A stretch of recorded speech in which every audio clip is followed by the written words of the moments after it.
Prezados irmãos em doutrina espírita, era abril, a primavera ainda não havia chegado a Paris. Em Palais Royal, na Galeria d'Orléans, a livraria Danty abria suas portas, trazendo na vitrine central uma obra que marcaria a era do espírito imortal. É assim que Divaldo Franco narra o acontecimento daquele dia de 18 de abril de 1857. O Livro dos Espíritos, subscrito por um personagem bastante conhecido na França, o professor Hippolyte Léon Denisard de Rivail, mas desconhecido enquanto nome que utilizava de Allan Kardec, um pseudônimo com o qual ele passaria a assinar as obras que formariam o Pentateuco da codificação, naquilo que era destinado a título de anotações, comentários e desdobramento acerca da doutrina dos espíritos. Uma neblina demorada pairava sobre o rio Sena. Por volta das 10 horas da manhã, o povo se movimentava nas ruas de Paris. Uma lufada de vento fresco vinha das galhadas do Jardim do Louvre. Era um acontecimento extraordinário. A França, que havia expulsado Deus através do decreto audacioso de um cabo de guerra, na pessoa de Napoleão Bonaparte, precedido daquele discurso célebre de Pietro Gaspar Chaumette, no venerando templo da Catedral de Notre-Dame de Paris, quando ele havia dito que Deus não era necessário para a França. Deus agora voltava através de 1000 vozes dos espíritos, pela organização do francês Allan Kardec, em cuja encarnação pretérita tivera esse nome e com o qual ele vai se utilizar para levar a contribuição da codificação e sistematização da doutrina espírita. Nós podemos lembrar que esta obra extraordinária traria o grande legado à humanidade, que poderia consistir exatamente nesses aspectos que o codificador tão bem anota e que poderia ser sintetizado numa doutrina que tem a caridade como bússola.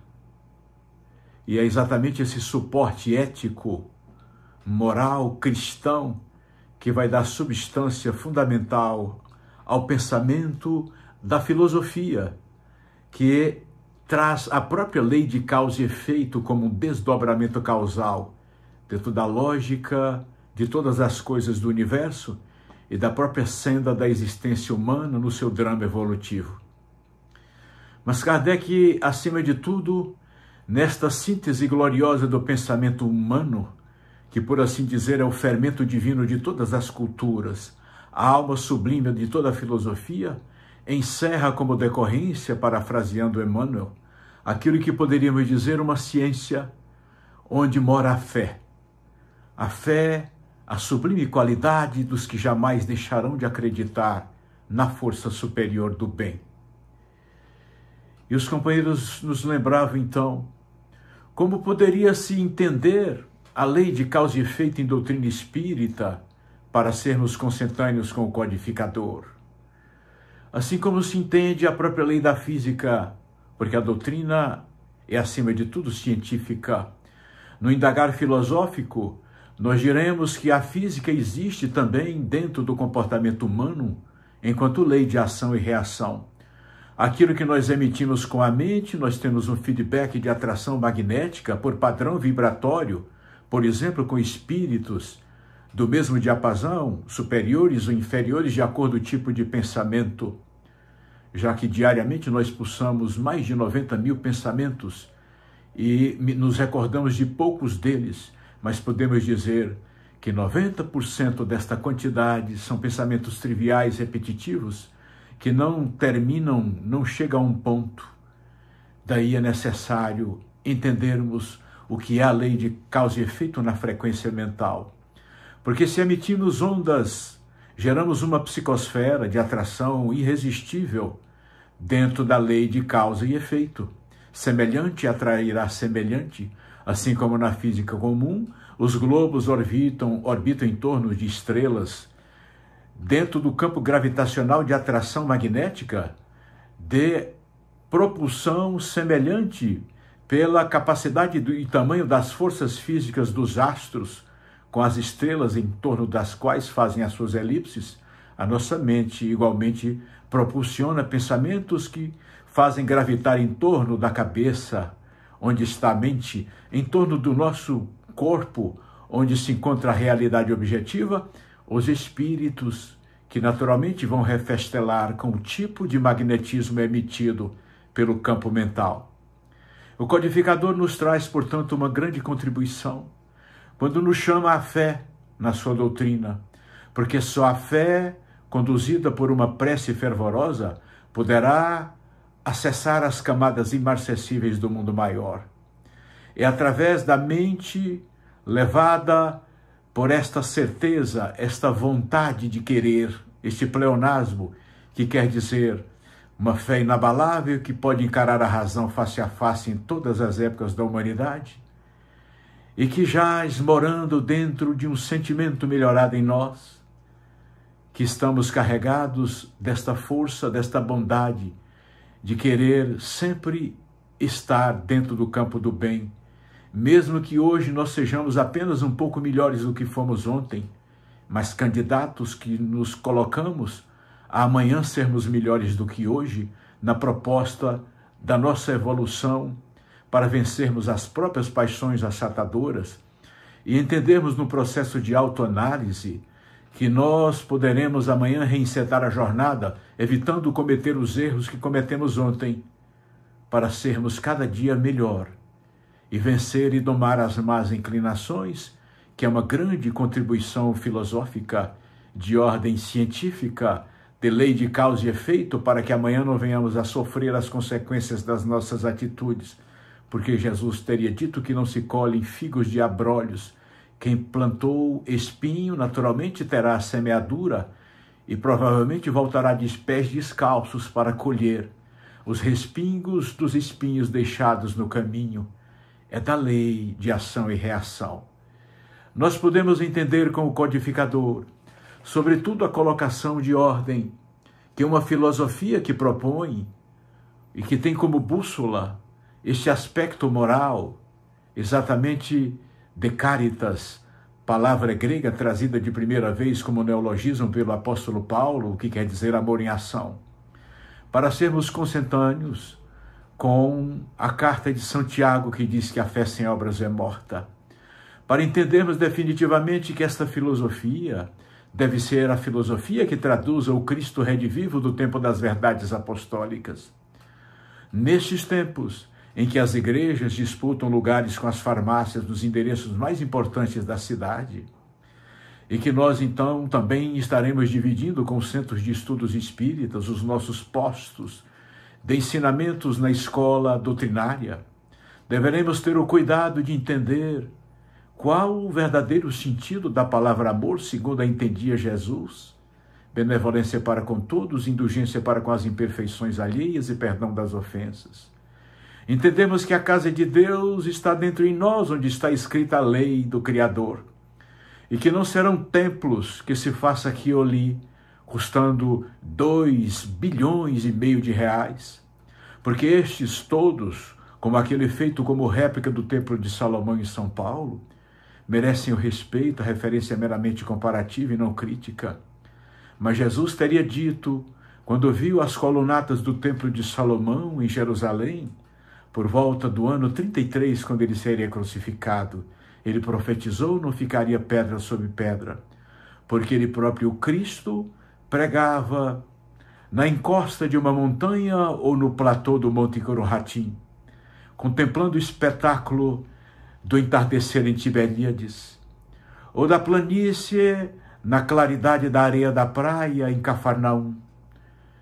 O homem que não tinha onde recostar a cabeça, agora entronizado nos nichos como o dirigente dos destinos da terra sobre montanhas de ouro, este Jesus que veio ao mundo para trazer uma lição de que nós, como lembra o codificador, não somos daqui, estamos aqui, e viajamos na direção do país da morte, onde se encontra a vida, porque de lá viemos, como espíritos imortais que somos, e trajetaremos dentro da lógica da filosofia, da ciência, na direção das estrelas, para onde carregaremos o próprio reino de Deus que está dentro de nós, dizia Jesus, porque todos nós também somos deuses, como ele falava.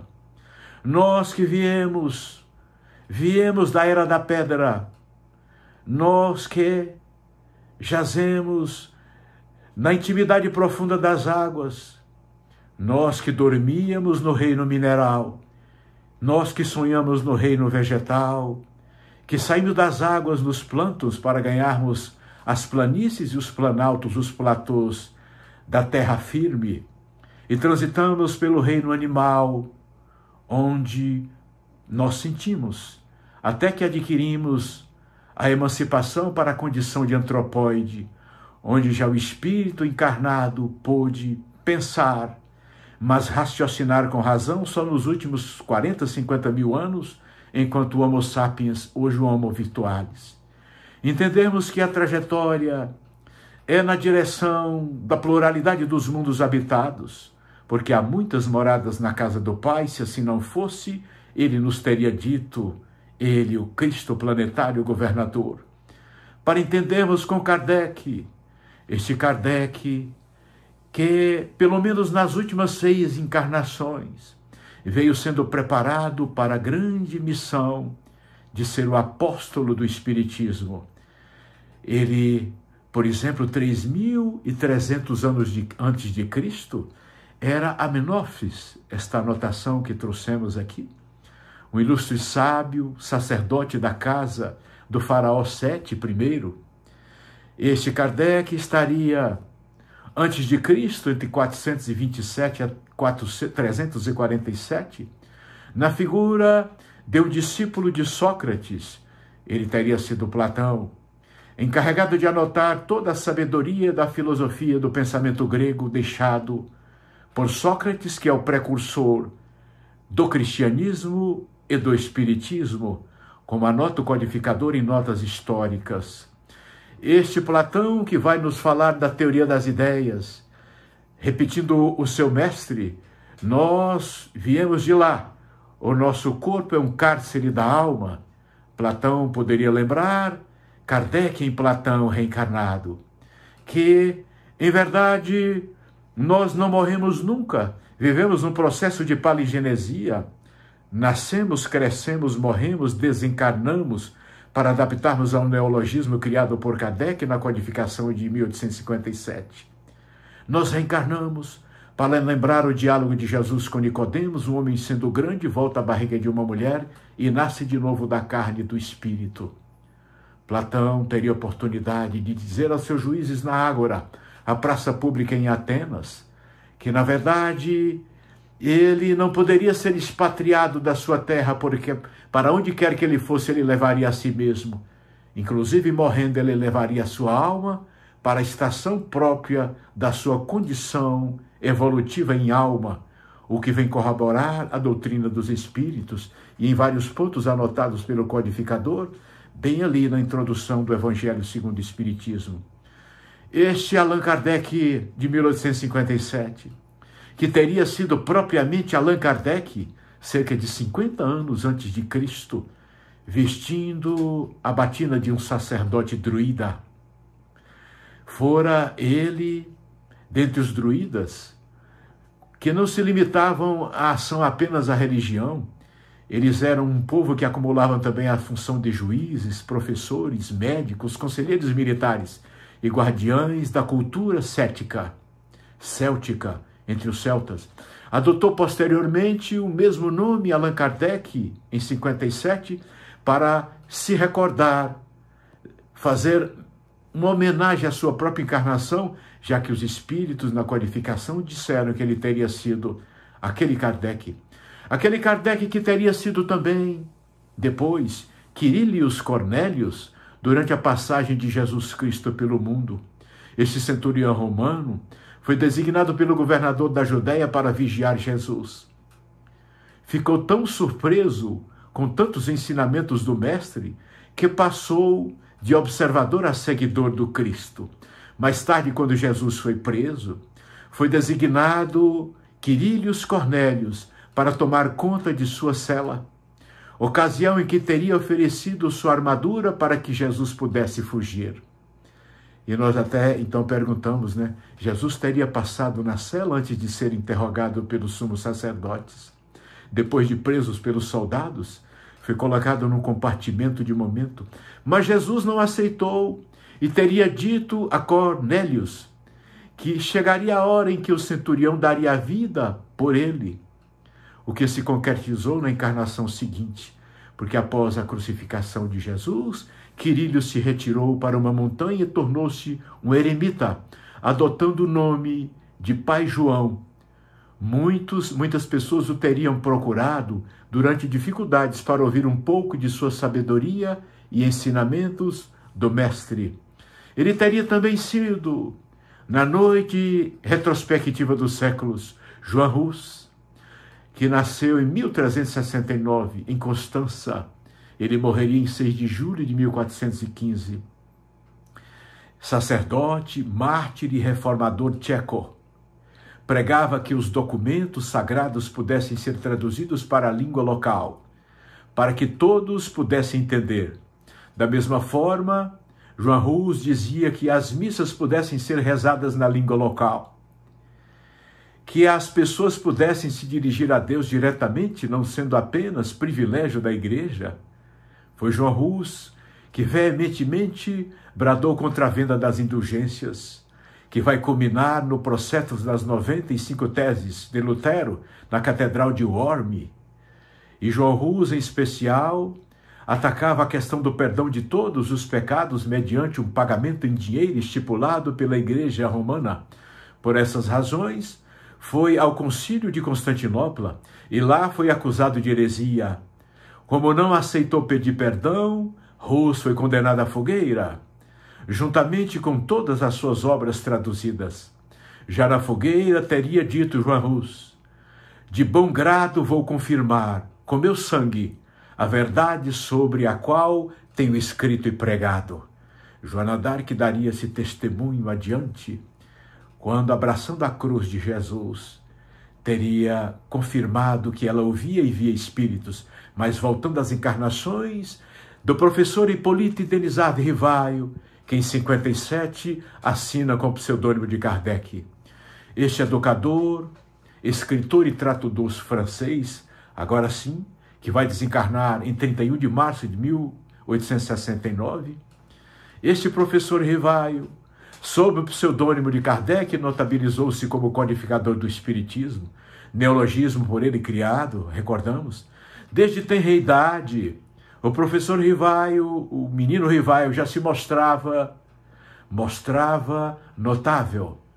Ensinava aos garotos menos favorecidos o que aprendia nas melhores escolas. Jovem, portanto, formou-se em diversas áreas. Tornou-se especialista em fenômenos magnéticos. Quando ouviu falar sobre as casas de mesas girantes e falantes, foi até elas acreditando se tratar apenas de manipulação de fluidos magnéticos.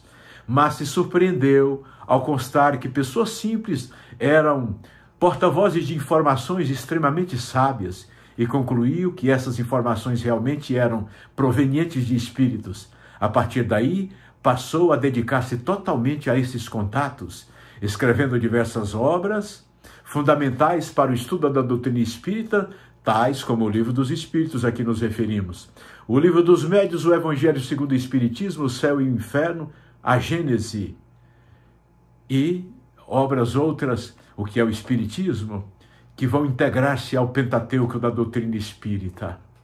No filme Kardec, caminhando para desdobrarmos o segundo bloco da palestra, nós vemos ali no filme o momento em que o suicida ganha uma das pontes, das diversas pontes que atravessam o rio Sena no coração de Paris, para atirar-se e estatalar-se nas águas, suicidando-se. Mas Quantos daqueles pegaram nas pontes de Paris, sobre o Sena, o livro dos Espíritos, para ler rapidamente as primeiras perguntas que fossem: o que é Deus? A resposta à causa suprema de todas as coisas. Como poderemos entender Deus? Por um princípio dedutivo, indutivo, platônico, aristotélico, já que ele, Kardec, fora Platão. Por um princípio lógico, se existe a criatura, existe o Criador. E então o candidato ao suicida levava o livro debaixo do braço para poder ler adiante as perguntas sobre a morte, sobre o processo dos renascimentos, sobre a necessidade de renascer, sobre a pluralidade das existências e dos mundos habitados, sobre a grande pergunta que se faz: qual o sentido da vida? Sobre entender que a tarefa, o trabalho, a abnegação, o amor são os grandes condimentos e que a laborterapia é a grande terapeuta contra o suicídio. Sobre o buscar o conhecimento para libertar da ignorância, conhecereis a verdade e ela vos libertará. Sobre amar e instruir-se para sair do calabouço da própria ignorância e, com esse conhecimento, se tornar o coração da vida, como cantaria Gibran no poema do amor. Entender com Jesus o que é o amor, o que é o verdadeiro sentido da palavra amor, para poder perdoar as ofensas, perdoar a vida nas decepções. Quantos suicídios seriam evitados se se entendesse primordialmente que a vida prossegue, que a vida vem de uma vida que antecede a própria vida e que o país da morte é apenas a direção em busca do sendal das estrelas e que esse processo evolutivo nada mais é do que levar a si mesmo para onde quer que vá, como dizia Platão. Desencarnar com o espírito um pouco melhorado, este espírito que saiu da pedra, passou pelo vegetal, pelo animal, que pensa no homem e que cogita da angelitude, como está na obra psicológica de Joana de Ângeles. Entender com Leon Denis, que é o autor destes versos do processo evolutivo, que nós trajetamos em busca, carregando dentro de nós a luz. Porque se carregamos fora de nós uma lanterna, dizia Tagore, nós iluminaremos, mas projetaremos a própria sombra. Mas se nós próprios somos a luz do mundo, como dizia Jesus, jamais nós viveremos nas trevas. E sempre nos libertaremos no processo de resiliência. Após cada queda haverá uma ascensão. E que o próprio processo de cair e levantar é da pedagogia divina. E que os sentimentos ilhados, mortos e amordaçados voltam a nos incomodar. Como diz o cancioneiro popular, se não aprendemos a enfrentar as encrencas emocionais, os desafios existenciais, como pedagogia, como desafios, para que eu aprenda em cada dificuldade a lição. Porque levaremos a nossa alma na direção dos mundos, de mundos melhores do que o nosso planeta, que era primitivo. Depois que Jesus pronunciou a palavra amor, ele foi promovido à expiação e provas. Estamos aqui para promovê-lo a um planeta de regeneração.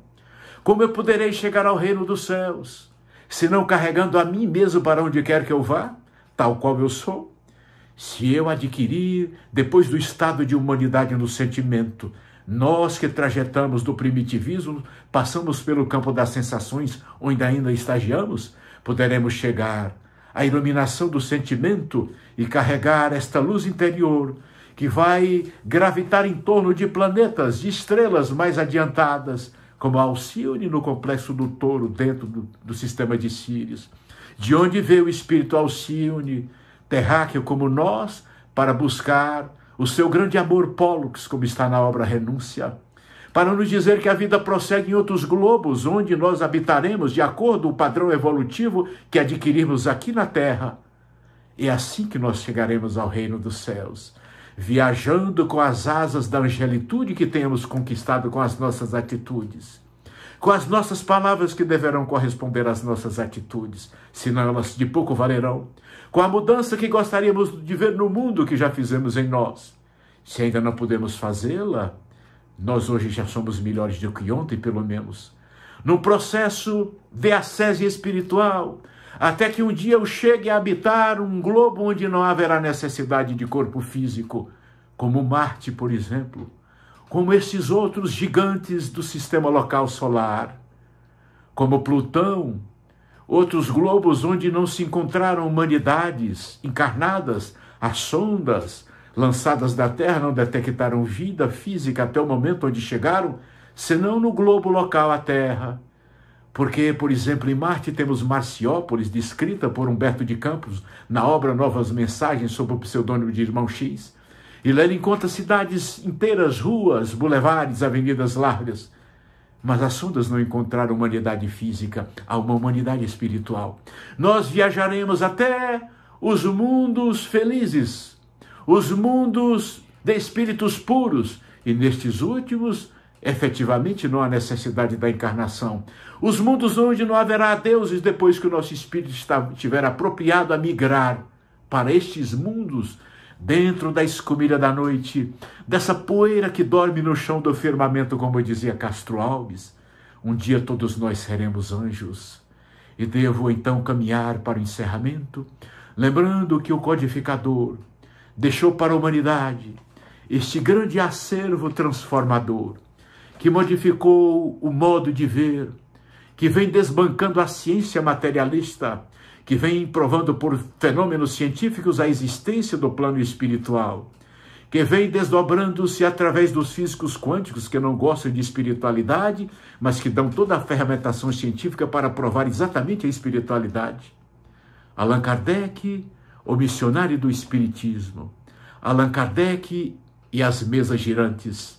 As mesas que escreviam com um lápis amarrado a uma cesta, cuja cesta ditou através do lápis que tomassem o lápis com a própria mão, aqueles que seriam os médiuns. Médium, palavra que está no Antigo Testamento, medianeiro entre o plano espiritual e o plano físico. O legado para a humanidade do codificador. Porque os fenômenos aparentemente que seriam de mágica, de truques, desdobrado às vezes dentro dos acontecimentos em teatros em Paris, passaram a ser investigados por peritos criminais na época, e Kardec, que era um homem de ciência, e um homem que até tinha uma certa dúvida sobre a existência de Deus na última encarnação, ele iria provar que aqueles fenômenos não passavam desses truques. Os mesmos truques que supunham ser nos fenômenos das irmãs Fox, nos acontecimentos dos mesmos teatros em Paris, e que na verdade eram espíritos. E Kardec então vai dizer que os fenômenos de Hydesville de 1848 eram fenômenos que aconteciam agora na França, os mesmos dos Estados Unidos. Eram acontecimentos que tinham a inteligência que precedia o fenômeno, respostas que se davam, como naquele condado de Wayne, naquela casa de madeira daquele espírito de Beersman, que dá batidas na parede. As irmãs agora Jafé trazem fenômenos extraordinários observados pelo codificador a partir de 1855, com as famosas mesas girantes, e depois os textos psicografados por meninas de 13, 14 ou de 12, 15 anos de idade, e outras mais médiuns, e médiuns diversos em diversos pontos, não só das províncias francesas, mas também da Bélgica e de outros países, dos diversos lugares de onde o codificador trouxe mais de 1000 mensagens para consolidar o Pentateuco em 5 obras fundamentais. E nós, então, agradecemos a atenção e desejamos a todos boas reflexões acerca das realidades do infinito. Nos recolhamos ao nosso horto para olharmos para as estrelas como Jesus contemplava o céu, vendo embaixo Jerusalém adormecida. Pedir ao Pai que afaste o cálice, mas que Deus não nos dê o que nós queremos, mas o que é necessário para o nosso espírito. Buscarmos na intimidade, que seja no recesso do escritório, decorado com a cultura de livros antigos ou mais novos, empoeirados, tirar uma obra para construir a nossa consciência com conhecimento, buscar momentos de solidão, sem ser solitário, momentos de solitude, e lembrarmos agora sim que jamais seremos solitários se formos solidários. Busquemos as planícies da fraternidade, por onde andava Jesus, que não tinha onde recostar a cabeça. Muita paz, um grande abraço a todos.